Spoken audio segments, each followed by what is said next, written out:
Straight talk from Israel. You're listening to Israel News Talk Radio. You're listening to the Jay Shapiro Show.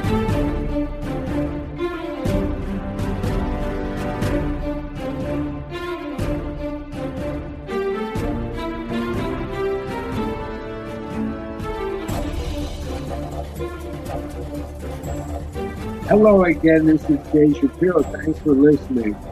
The primary topic that I'll discuss today is the response of the Israeli population to the shutdown caused by the pandemic. Keep in mind that the freedom of worship and the freedom to protest are two basic and fundamental rights in a democracy. But on certain rare occasions, the rights of individuals need to be curbed temporarily, at least, for the good of the general public. And we are now in one of those times. What is happening in Israel is that there are huge demonstrations against the prime minister at his official home, in which thousands of people gathered together very close to each other. The health ministry has not provided hard and fast figures about how many people have become infected at these events. Now, what's happened is this is not the only reason to curb the demonstrations. They've also led to a dangerous dose of what you call whataboutism that has infected the country. If you tell the ultraorthodox it's necessary to close synagogues, and their reflexive response is, what about the protest? Tell restaurants they have to close their businesses, and they say, what about the synagogues? And around it goes. And then there are issues of what appears to the public as reasonable. It's difficult to call upon the entire country to make enormous sacrifices, economic, religious, and otherwise, then say there are major exceptions like demonstrations. This will lead and has led to restaurants opening up outdoor tables and calling their establishment a synagogue, or people holding parties and say that they are demonstrating. So the permission to hold protests creates a gaping hole in the lockdown that leads to the public making light of the lockdown itself. So it's a very slippery situation because it affects how we approach our democracy. I'll talk about that and some other issues. Thanks again for listening.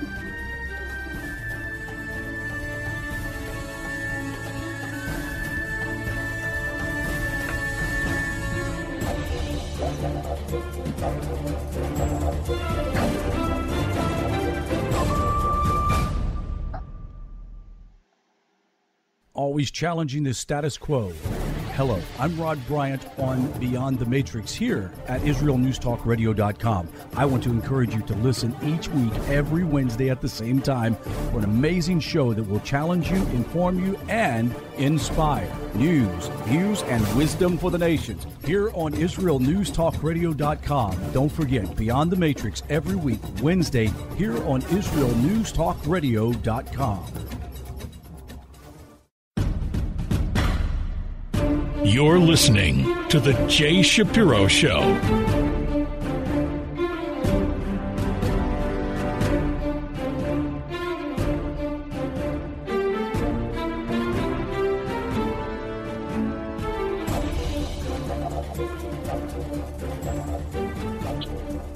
This is Jay Shapiro again. Thanks for listening. Israel is facing a crisis, perhaps the most severe crisis in the history of the state. And it is not because of external factors like the Arab states who have tried to destroy us. We have, thank God, overcome them. The present crisis is internal, and it is the serious threat that our society, Israeli society, will break apart from within. And it has come about, and it's come to the surface because of the corona crisis, something that was unexpected, and a year ago we had never even heard of it. But now it is facing us in a very sincere manner. I want to explain what I mean. A bedrock of democracy is the rule of law and equality before the law. This principle has been severely eroded during the lockdown due to the pandemic. At the beginning of this month, it was reported that while the ultra-Orthodox community makes up around 12% of the country's population, this sector constituted 40% of the people diagnosed with coronavirus each day. By the way, it's difficult to define what ultra-Orthodox means, but a lot of it has to do with the way people dress, the way they relate to the religion, the way they relate to religious leaders, and so forth. I don't want to go into the details of what ultra-Orthodox means, but I think the listeners understand. Now, there are a number of reasons for the high infection rate in that community because they have large-scale poverty, they have intense housing density, which is characteristic of this population. But at its root, the cause of this disproportionate number of Haredi ultra-Orthodox coronavirus victims is that community's leadership's refusal to accept that they are beholden to the same laws as the rest of the community. Now, two of the leaders of that community, it's important, it's immaterial what their names are. They probably won't mean anything to the listeners, but they said, and I quote, "The principle of principles is that the Torah protects and saves, and we must strengthen our Torah study," which of course is true.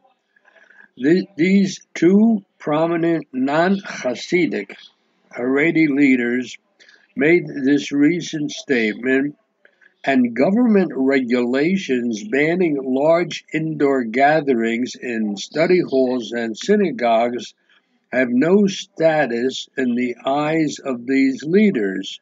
Social distances and distancing and face masks are simply not seen in that community, or if they're seen, they're very small percentage. If you look up the definition of a failed state, I saw an article by Jeremy Sharon, who said that the general explanation of the term failed state is a country where the rules of the government does not extend to large parts of the population. The state of Israel has approximately 9 million people. So what does it mean when at least 5% of those citizens are more inclined to adhere to the instructions of their religious leaders rather than the laws passed by the elected government? Tens of thousands of ultra-Orthodox families comprising around 500,000 citizens chose to send their children to school at the beginning of this week in defiance of the government's instructions to keep those schools closed and keep the children at home. A large proportion of those families were following the instructions of the leadership of the ultra-Orthodox community, and who insist that studying Torah, which comprises by far the largest component in a majority of ultra-Orthodox schools, that learning Torah protects and saves all of us, in their words. He also said that if regulations are not followed and the death rate rises, those cities will stay in a lockdown, meaning that the lockdown is something imposed by the government, but they realize that they themselves, the communities themselves, within their communities, despite the lockdown, will continue the school system. That is the largest incident of civil disobedience ever witnessed in the state of Israel, according to the experts in the field at the Israel Democracy Institute. What does it mean? It means that one group of society has openly flouted and defied the law, choosing instead to follow the opinion of a source of authority, that is, the rabbinical authority, which is other than the government. By the way, it was a massive slice of the ultra-orthodox mainstream. Now keep in mind, these are people who vote in national and municipal elections, have a good understanding of broader Israeli society, and many of them, especially the women, work and have jobs. Nevertheless, at the beginning of this week, the belief of the ultra-Orthodox community is that the idea that Torah scholars have an innate ability to make the right decisions on temporal matters, regardless of their lack of experience on the issues, outweigh their commitment to the laws of the state. Therefore, this is obviously a challenge to the state of Israel on a level previously unthought of until the coronavirus pandemic came along. Although the ultra-Orthodox community has a long time been largely exempt from military service, these exemptions were granted under the sanction of the law. The extremists on the military service issue have marked themselves out by refusing to even formally receive their exemption at Israeli army enlistment offices. While the vast majority of the ultra-Orthodox mainstream made sure to lawfully receive their exemption. But today, at the beginning of the school semester, that same majority chose to ignore the law and send their children to school, the majority of them. Now, what does this mean for the future of the Jewish state? The pandemic has magnified the country's already troubling societal divisions, and it is possible that once this crisis recedes, as indeed it will, perhaps the clashes that have come about because of it may simply recede also. But Israel faces a large number of external challenges beside the health crisis.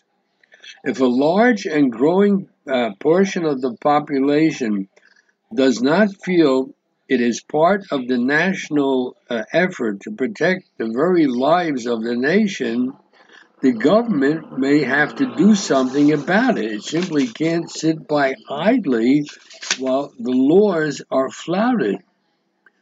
This is an extremely serious problem, and one that may, after the crisis is over, and it will someday be over, this crisis may result in a break in the society that will be extremely difficult to remedy.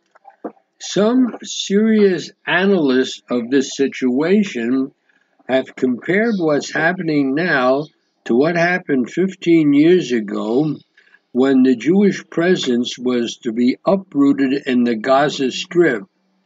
There was something like 9,000 Jewish residents and 21 flourishing settlements. They were evacuated in a well-planned and efficiently executed operation by the Israeli army, which I remember very well. I was there when it happened as a reporter for the station. And the motto of the army at that time was sensitivity and determination. And that is a very important motto. And I want to speak more about this, but I'll have to wait until the next section of this program because the analysis will take some time. but I think it's important to share my thinking and what I've been able to see experts talking about. I want to share that with the listeners, so I shall be back after the break and expand on this topic. Society in Israel today is in a crisis, and I want to say a few more words about it. I'll be right back.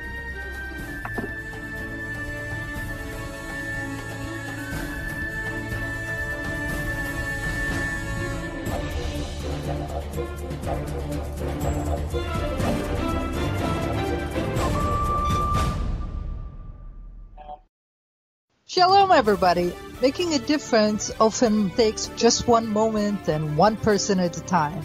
I am Orly Benny Davis, your show host on Israel News Talk Radios from Jerusalem with love.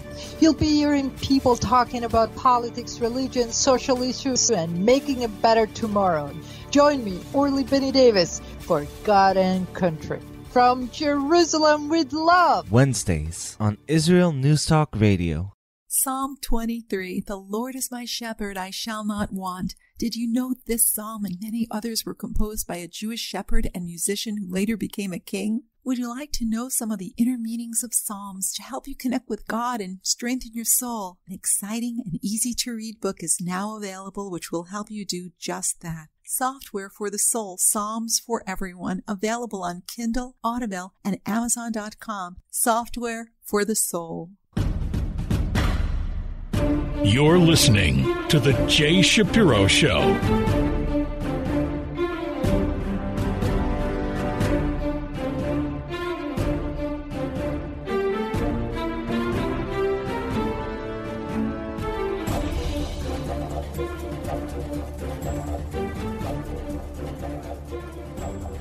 Before the break, I was talking about how the coronavirus pandemic crisis is a very severe one, and the last thing that I mentioned was that the last serious crisis we had was when the government evacuated the Gush Katif area 15 years ago, and it was carried out by the army because the government had spoken.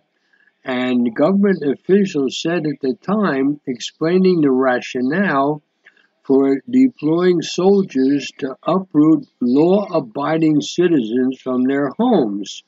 At that time, something like 9,000 Jewish residents were essentially kicked out of their homes, and 21 flourishing settlements were destroyed, but it was handled in such a way that we got through it.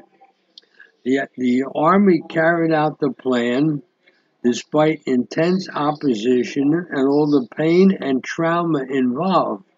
Why was this so? Because if a legally elected government cannot carry out decisions that it is legitimately empowered to make, then the government cannot stand. Society can only function when legitimate governments are able to carry out their decisions. One message that the disengagement 15 years ago sent is that when the Israeli government makes a legal decision and it gets the approval of the Knesset, it will carry it out regardless of how difficult. The army was used to carry it out. There were a lot of demonstrations, but basically it was peaceful. Now, what does this mean? What is the lesson to be learned? It does not mean that the army should send troops into the ultra-orthodox neighborhoods to ensure that the schools and yeshivot are closed, like schools are closed everywhere in the country. What it does mean is that the same determination and also the same sensitivity that was applied 15 years ago when the Jewish communities were destroyed and Jews were uprooted in the Gaza Strip, the same sensitivity and the same determination need to be used in getting that part of the ultra-Orthodox community not complying with the laws of the state to do so. The sensitivity part of the equation could be expressed by not sending the police in the morning to close down the schools and physically expel teachers and their pupils in mid-lesson, but rather by continuing to dialogue with the rabbinic authorities these are the authorities that the population, the ultra-Orthodox population, is following. You have to get the rabbinic authorities to convince their followers that they need to follow the rules. To the greatest extent possible, you want to use persuasion to avoid confrontations and the horrible pictures of Israeli police closing down Torah institutions. Now the question is, what happens if it does not work, which is a possibility? So that is the sensitivity part. Then there is determination part. As it was recommended by one of the analysts by the name of Herb Kanan, he said, how do you show determination? This could be displayed by going at the end of the school day to the homes of those running the schools and presenting them with hefty fines that may convince them that this thumbing their nose with the law is simply not worth their while. The last thing we want to see is pictures of troops fighting with teachers and children. Now, if the fines do not work and the schools are open again, then they should go back for a second time with heavier fines and perhaps even arrests, because what the police and the army are doing is implementing the law. And if that doesn't work, then the government should begin drafting legislation to defund schools that do not follow the regulations. You have to keep in mind that a lot of these schools, most of them, rely on government funding. If you cut off the funding, the schools cease to exist. And that of course is very serious. It is vitally important that the government needs to assert its authority and to do so with determination and sensitivity, just as it did with the Gaza's withdrawal 15 years ago. The state cannot abide a situation where one sector, as large and as politically powerful as it may be, that sector simply ignores the law and does what it wants. That would spell the end of the social contract binding all segments of the nation. Nations exist with social contracts. If people disregard the social contracts, then society will no longer exist. It will fall apart from within, regardless of outside enemies. No segment of the population, no matter how large, can be allowed to do whatever it wants on matters that impact upon the whole country, in this case, the health of the whole country.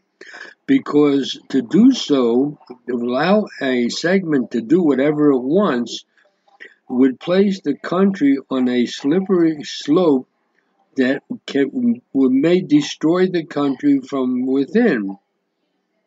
Now, today, the ultra-Orthodox community will be exempt from heeding the corona regulations because it clashes with one of the supreme values, which is Torah study and prayer. Now, what will happen? If it is allowed to do so, then tomorrow the followers of Peace Now will have justification for not following the state's laws about serving in the territories because this runs contrary to their worldview. And then the next thing that will happen is the settlers will have ample reason to disregard the government concerning settlement building and build wherever and whenever they like, because that is what their worldview dictates. Now, Israel is a country made up of many sectors that have different supreme values, but each of those sectors shares the same state, and as such, as living within the same state, sometimes those supreme values need to bend and be compromised for the good of the collective. Today, we are in a crisis. It is one of those times when the values of a sector of the state compete with the values of the country. It is a severe crisis, and if this is not done on a voluntary basis, then the state must impose its will, as it did in the case of the Gaza area 15 years ago. But if it imposes its will, it has to be done with sensitivity, obviously. But it also has to be done with determination. A society cannot exist if every individual segment is allowed to do exactly what it wants and not keep the general laws that apply to the entire population. This is a very serious crisis now. It has been brought about by the pandemic, something which nobody even heard of a year ago, and now we are facing an internal crisis. The state of Israel has been able to overcome external crises, really serious ones, starting in the very beginning back in 1948 when the state came into being, and it was invaded by the armies of 5 Arab nations. We had almost nothing to defend ourselves. We won. Today we are a high-tech giant with a mixed population. And that population, those parts of that population, simply cannot do simply what they want. And contrary to the laws based upon the entire population. And by the way, the corona crisis is one where if a segment of the population doesn't obey the rules and people become sick, then the sickness will spread. So it's not as if it's just one group of the population doing what it wants. There are two problems involved. Number one, if it does what it wants, then there can no longer be a society. You can't allow people to do what they want. And second of all, if indeed it does what it wants, it'll have an impact on other parts of society because the corona crisis doesn't recognize whether you're ultra-orthodox or irreligious or anti-religious. We are in a severe crisis, the like of which we have not yet come upon in the history of the state. And it is very severe, and how we handle it must be done, as I said, with sensitivity, but with determination. I personally believe we'll get by, but it's going to be a tough time. I'll be back after the break.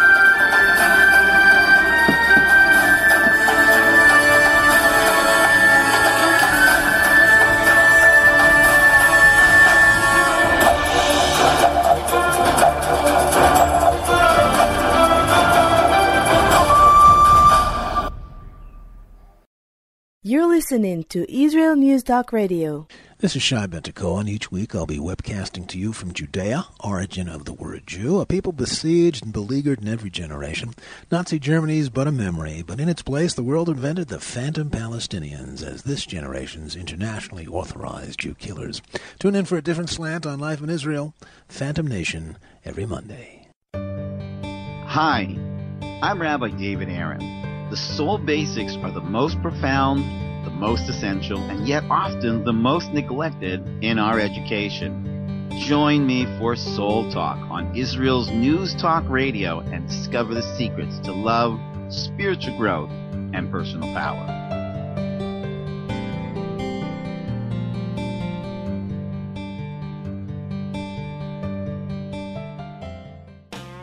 How did a nice Jewish girl from Delaware end up living in Israel? Shalom, I'm Natalie Sapinski. Join me on my show, Returning Home. Meet different people who have moved to Israel. Hear their personal stories, their highs, their lows, and everything in between. Each week, we talk to experts on immigration and the process of moving to Israel. Listen to Returning Home every Thursday, only on Israel News Talk Radio.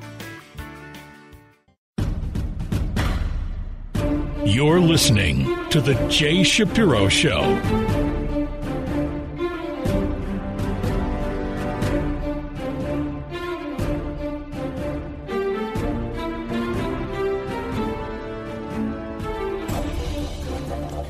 In this segment of the program, I want to say a few words about the agreement that was signed between Israel and Abu Dhabi and Bahrain.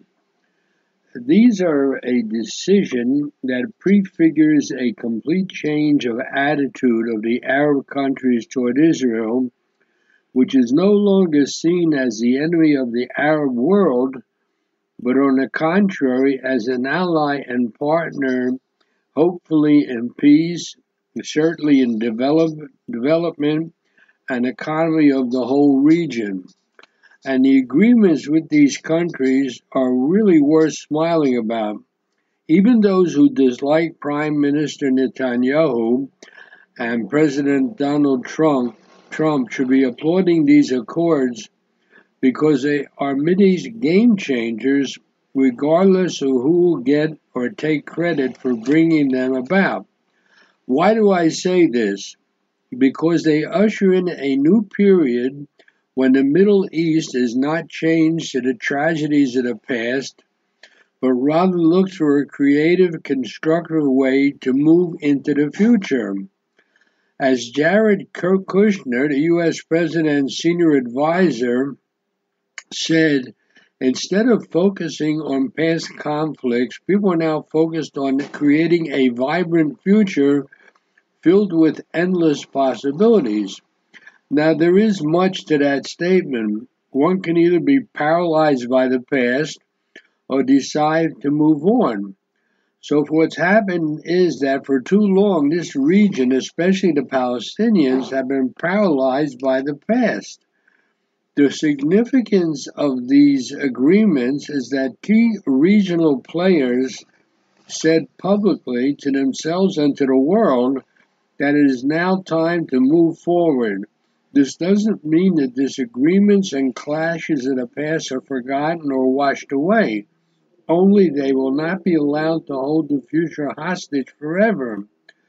The agreements signed in Washington do not solve all of Israel's strategic problems, but the agreements show that it is possible to decouple the Palestinian issue and think differently and creatively.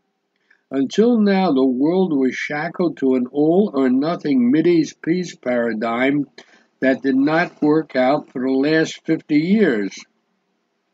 But reality can be much more nuanced, and this accord recognizes that it is possible to have something with the Arab world, even in the absence of peace with the Palestinians, amid the hope that, among other benefits, improved relations with the Arab world could actually lead to a better chance of peace or some kind of arrangement with the Palestinians.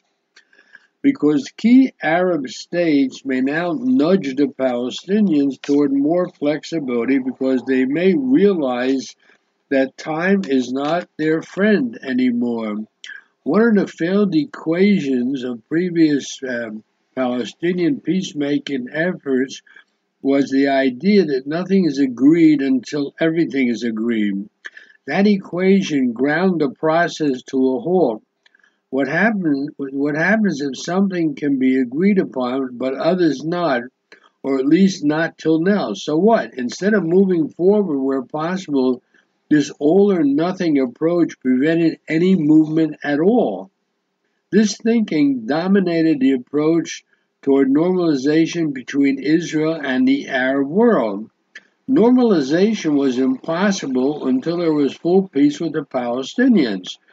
But since that peace proved impossible, it also means no normalization, which was bad for everyone, for all the countries in the Middle East. Now, that formula, first peace with the Palestinians, has now been replaced with a new one. Move forward where you can, hoping this creates opportunities to make it possible to deal later with extremely knotty issues that in the past were simply too difficult to untie. More than 40 years after the Egyptian-Israeli peace agreement, only those wearing ideological blinders would say that the Camp David Accords did not bring great benefits to Israel, to Egypt, and to the entire region, even though it did not go anywhere near to solve the Palestinian question. The same is true today. Only those blinded by ideology will argue that the newest accords are not good because they solve only some problems, but not all of them. Because in general, it is true that the enemy of the good is the perfect. So is this agreement with the two Arab nations, is it perfect? Does it solve all the issues? No. But it's good because it solves some of them and paves the way toward moving forward on others. So the problem till now has been that the Palestinian peace agreement, which is impossible, was holding back everything else from occurring. This agreement between Israel and two Arab countries essentially did a fatal blow to the dogma widely held both in Europe and elsewhere in the world that the resolution of the Israeli-Palestinian conflict is needed. It's a sine qua non to recognition of Israel by Arab countries, a concept that has allowed the Palestinian leadership to maintain over the years a negative attitude towards any attempt at negotiation with Israel. This is a major game changer. And by the way, there are two camps in the Middle East today. Those who oppose radical Islam want to promote peace, stability, and economic development in this region, including Israel, the UAE, Bahrain, and other Gulf countries, but also Egypt and Jordan. And that's one side. And there are those who, like Iran and Turkey, along with Qatar, seek a warlike domination of the region through their agents, which are Hezbollah, Hamas, and the Muslim Brotherhood. That's what's happening in Lebanon, Syria, Iraq, Gaza, and Libya. So now this agreement between these two states and Israel clearly marks a change in perception of the Jewish state in the Arab world. Israel is no longer seen by these countries as a threat, but as a stabilizing force in a volatile and chaotic region. Israel is also military, technological, and economic power with which they can cooperate. The Palestinians made the mistake of repeatedly condemning the ties forged over the years by their Arab brethren with Israel. They preferred to hug false friends, like in Iran and Turkey. In reality, it is the Palestinians who abandoned their Arab brothers in favor of foreign usurpers. Powerful Arab countries have had enough of this, apparently, and choose to promote their own national security interests without taking into account the moods of the Palestinians.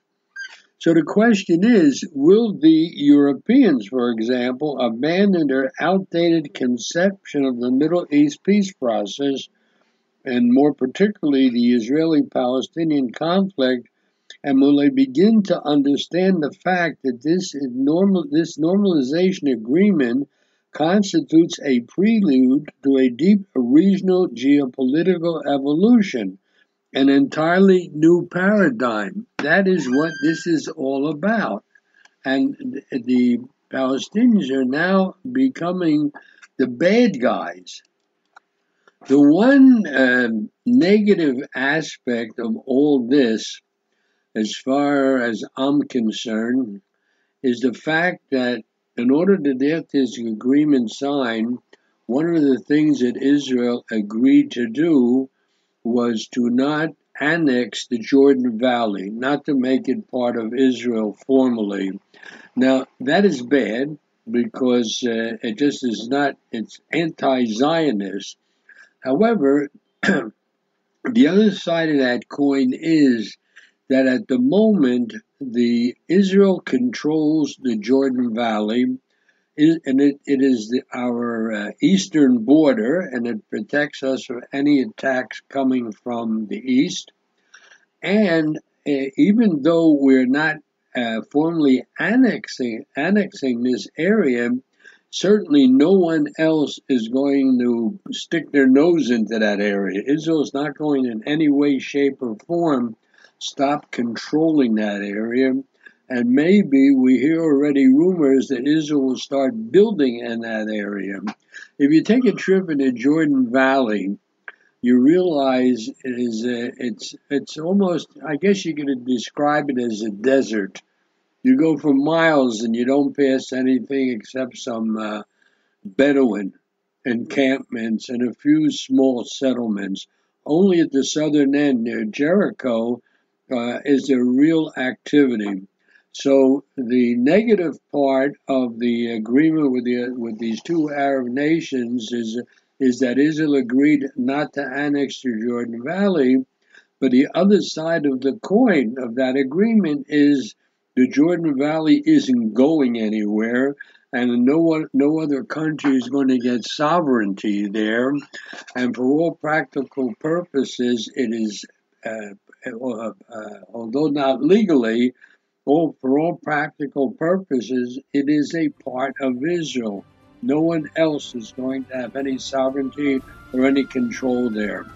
So these are the results of the new agreement, and it really is good. Until next time, Jay Shapiro signing off.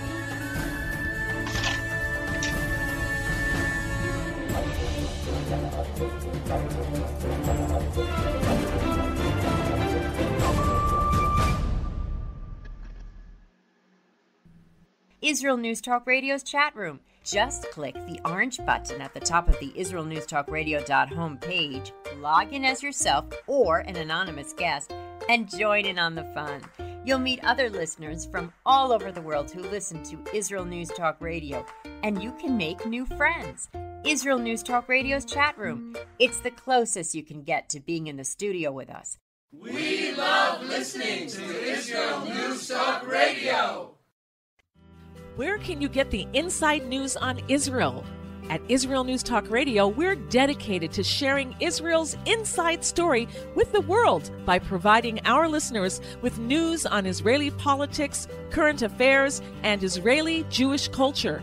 The Israel News Talk Radio homepage also provides you, the listener, with useful information at your fingertips, with scrolling news headlines, weather, currency exchange, Shabbat candlelighting times, and so much more. Our radio programming is always accessible and on demand. We operate absolutely free of charge for everyone, everywhere. If you love what we do, partner with us now by becoming an Israel News Talk Radio supporter. With your support, you'll be inscribed on our Israel News Talk Radio Wall of Fame. There's nothing like us in the world. Be part of something great. Israel News Talk Radio. Straight talk from Israel. If you love Israel News Talk Radio, then you'll love our Facebook page. We keep you up to date on what's happening in Israel, plus little surprise treasures that we don't share on the radio. Go now to follow us on Facebook. Just look for the Israel News Talk Radio Facebook page, and don't forget to subscribe and follow us by clicking on the like button. We post great stuff there that you'll want to share. Israel News Talk Radio on Facebook and Israel News Radio on Twitter. News, opinion, and more. You're listening to Israel News Talk Radio.